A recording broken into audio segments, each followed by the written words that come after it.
अस्सलाम वालेकुम भाई। एफएससी पार्ट 1 का हम लोग शुरू कर रहे हैं ट्रिग्नोमेट्रिक पोर्शन। ठीक है, चैप्टर नंबर 9 से स्टार्ट करेंगे। कुछ बेसिक फार्मूले आप लोगों ने एक राइट एंगल ट्राइंगल से रिलेटेड पढ़े हुए हैं। ये बेस है आपकी, ये परपेंडिकुलर होता है और ये हाइपोटेन्यूस होता है। ठीक है, किसी भी राइट ट्राइंगल के लिए आपके पास कुछ रेशोज़ डिफाइन है। रेशोज़ का मतलब होता है आपने साइड्स को डिवाइड करके देखना है कि उसके रिजल्टेंट ग्राफ्स कैसे आते हैं। मसलन आपके पास परपेंडिकुलर हाइपोटेन्यूस है। राइट एंगल ट्राइंगल के अंदर जो 90 डिग्री एंगल होता है ना, उसके सामने वाली साइड जो होती है वो हाइपोटेन्यूस होती है।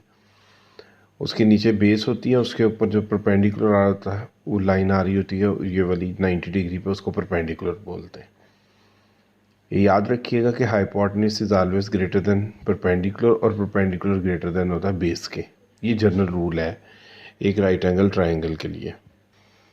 अच्छा, ये देखें, ये मैंने डिफाइन भी कर दिया कि hypotenuse is greater than perpendicular और परपेंडिकुलर ग्रेटर देन बेस। आप जब साइन थीटा को परपेंडिकुलर और हाइपोटेन्यूस करते ही मैंने मेंशन किया हुआ, तो आपके पास याद रखें कि पी जो है वो लेसर है हाइपोटेन्यूस से। तो ये मैथ्स का बेसिक रूल है कि अगर आपकी न्यूमरेटर जो है वो स्मॉलर हो डिनोमिनेटर से, तो आपका आंसर 1 से छोटा आएगा। ठीक है, तो साइन थीटा का जो मैक्सिमम आंसर तब आ सकता है, मतलब मैक्सिमम आंसर 1 आ सकता है। वो कब होगा? जब परपेंडिकुलर और हाइपोटेन्यूस इक्वल होंगे, ये कटिंग होएगी और वन आंसर आ जाएगा। इस बेस के ऊपर आपका जो साइन थीटा है ना, उसकी वैल्यू हमेशा मैक्सिमम क्या होगी? 1 होगी। 1 से ज़्यादा कभी नहीं हो सकती। तो ये इसका रेसिप्रोकल होता है cosecant theta, hypotenuse over perpendicular. तो रेसिप्रोकल हो गया इसका। इसी तरह आपके पास कॉस थीटा है, बेस ओवर हाइपोटेन्यूस है, और सीकेंट थीटा क्या आपके पास है? उसका रेसिप्रोकल है हाइपोटेन्यूस ओवर बेस। यहाँ पे भी अगर आप देखें तो कॉस आपके पास बेस है, हाइपोटेन्यूस आपके पास क्या है? अगर मतलब बेस आपकी स्मॉलर है इस फार्मूले के मुताबिक, और हाइपोटेन्यूस इज ग्रेटर है, ग्रेटर देन बेस, ये आंसर भी आपका 1 या 1 से स्मॉलर आएगा। लेकिन जब आप इसको देखें ना, हाइपोटेन्यूस और परपेंडिकुलर, तो अब ये हमेशा आंसर 1 से बड़ा होगा, क्योंकि हाइपोटेन्यूस ग्रेटर है। इस मतलब आपका न्यूमरेटर इस टाइम बड़ा हो गया, डिनोमिनेटर छोटा है। यहाँ पे सेकेंड के अंदर भी यही केस है, hypotenuse is greater than base. Tan theta आपके पास होता है परपेंडिकुलर बेस। तो परपेंडिकुलर बेस मीन्स आपके पास क्या आ गया? परपेंडिकुलर बेस में अगर देखा जाए तो perpendicular is greater than base, तो इस वजह से आपके पास आंसर जो है 1 से बड़े आएंगे इसके। ठीक है, और जो कॉट थीटा होगा वो बेस ओवर परपेंडिकुलर मीन्स आपके पास क्या होगा? बेस स्मॉलर है, परपेंडिकुलर ग्रेटर है, तो आपके पास ये लेस देन 1 आंसर आएंगे। ठीक है, ये असल में ये लेस देन 1, ग्रेटर देन 1 और वैल्यू ऑफ 1 जो मैंने अभी इनसे रिलेटेड 6 फार्मूलाज बताई, ये आपकी डोमेन रेंज को डिफाइन करती हैं। और डोमेन रेंज का इस चैप्टर में बहुत अहम काम है 9.4 के अंदर, जो भी हमने एक्सरसाइज स्टार्ट की है। सबसे पहले 9.4 करेंगे, तो उससे रिलेटेड फार्मूले देख रहे हैं। साइन थीटा कॉसिकेंट थीटा मतलब product of reciprocals. Sine into cos का मतलब होता है परपेंडिकुलर हाइपोटेन्यूस और हाइपोटेन्यूस और परपेंडिकुलर। इसकी वैल्यू परपेंडिकुलर और हाइपोटेन्यूस, इसकी हाइपोटेन्यूस और परपेंडिकुलर ये कटिंग हो जाएंगी, आंसर 1 आ जाएगा। इसी तरह कॉस थीटा इंटू सीकेंड क्या होगा? Base over hypotenuse into hypotenuse और बेस, वो भी 1 आ जाएगा। ठीक है, इससे नेक्स्ट चलें, आपके पास क्या? Tan theta into cot theta, वो 1 आ जाता है, वो भी परपेंडिकुलर बेस, और base over perpendicular is equal to 1 आएगा। मैंने अभी आपको फॉर्मूले डिफाइन कर दिए। टेन थीटा का एक फार्मूला होता है साइन ओवर कॉस, वो आप प्रूफ देख लें कि वो कैसे होता है।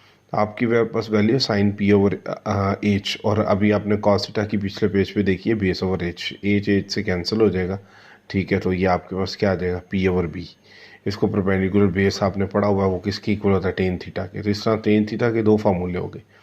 एक आपने पढ़ा कॉट थीटा क्या होता है, क्योंकि टेन का रेसिप्रोकल है, तो ये साइन ओवर कॉज है, तो फिर ये कॉज ओवर साइन हो जाएगा, उसका रेसिप्रोकल हो गया। कॉज की वैल्यू बेस ओवर हाइपोटेन्यूस, और साइन थीटा की परपेंडिकुलर हाइपोटेन्यूस। हाइपोटेन्यूस हाइपोटेन्यूस से कैंसिल, बेस ओवर परपेंडिकुलर, तो ये प्रूफ भी हो जाता है आपका कि कॉट थीटा जो है वो कॉज ओवर साइन थीटा के भी इक्वल है। नेक्स्ट आपके पास एक आइडेंटिटी है, इनके हम प्रूफ भी करेंगे आगे जाके। साइंस के थीटा प्लस कॉस के थीटा इक्वल टू 1। अभी मैं आपको सिर्फ इस एक्सरसाइज के से रिलेटेड जो फॉर्मूलाज है ना वो बता रहा हूँ। जो प्रूफ आएगा वो हम 9.2 और 9.3 में देखेंगे इसका।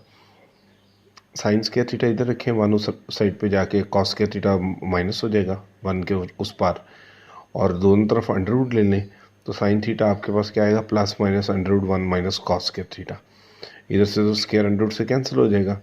प्लस माइनस अंडर रूट जब भी आप किसी वैल्यू के लिए लेते हैं तो प्लस में भी आता है माइनस में भी आता है। बेसिक अलजेब्रा का रूल है, ये क्यों आता है ये आने वाले वक्त में एक्सप्लेन कर दूंगा, वैसे आप लोगों ने ये मैट्रिक से पढ़ा हुआ है। इसी तरह आप अगर यहाँ पे देखें तो आप साइंस के थीटा को राइट साइड पे भेज दें तो कॉस के theta equal to one minus sine के थीटा, और बोथ साइड्स पे अंडर रूट लें तो स्क्वायर तो अंडर रूट से कैंसिल होगा तो वन माइनस कॉस के वन माइनस साइंस के थीटा आ जाएगा। ठीक है, ये आपका एक फार्मूला तैयार हो तो 1 2 3 4 ये 4 फार्मूले आपके ऑटोमेटिकली इसके साथ तैयार हो जाएंगे। इससे आगे थोड़ा सा चलें तो आपके पास one plus tan square theta is equal to secant square theta के, तो इधर से ये भी एक आइडेंटिटी है, ये भी हम नेक्स्ट 9.2 9.3 में इसको प्रूफ करेंगे।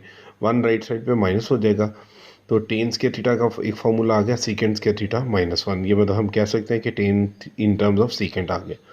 यहाँ से अंडर रूट ले लें तो टेन थीटा आएगा plus minus secant square theta minus one के, तो ये अनदर फार्मूला आ गया। Secant theta is equal to हो गया plus minus under root one plus tan square theta. उसकी रीज़न ये देखें कि secant theta is equal to इसके था ना, तो आप अंडर रूट ले लें बोथ साइड्स पे तो इसका तो स्क्वायर अंडर रूट से कैंसिल हो जाएगा, तो ये चीज़ secant theta is equal to किसके आ जाएगी, plus minus one under root one plus tan square theta.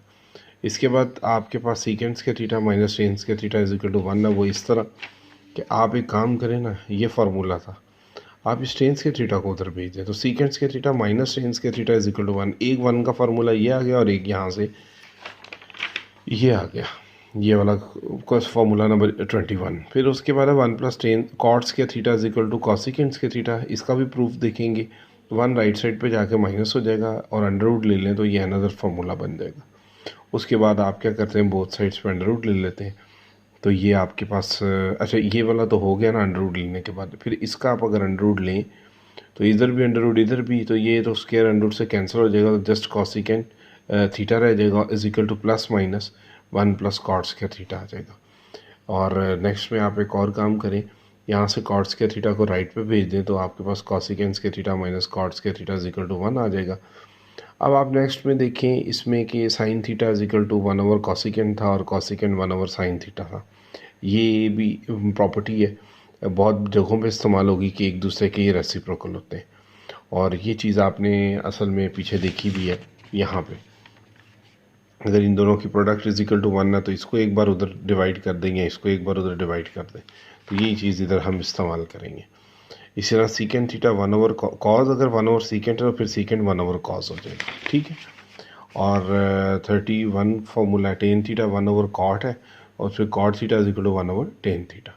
तो ये 9.4 में इस्तेमाल होने वाले फार्मूले हैं। डोमेन रेंज इस्तेमाल होगी और ये फार्मूला इस्तेमाल होंगे।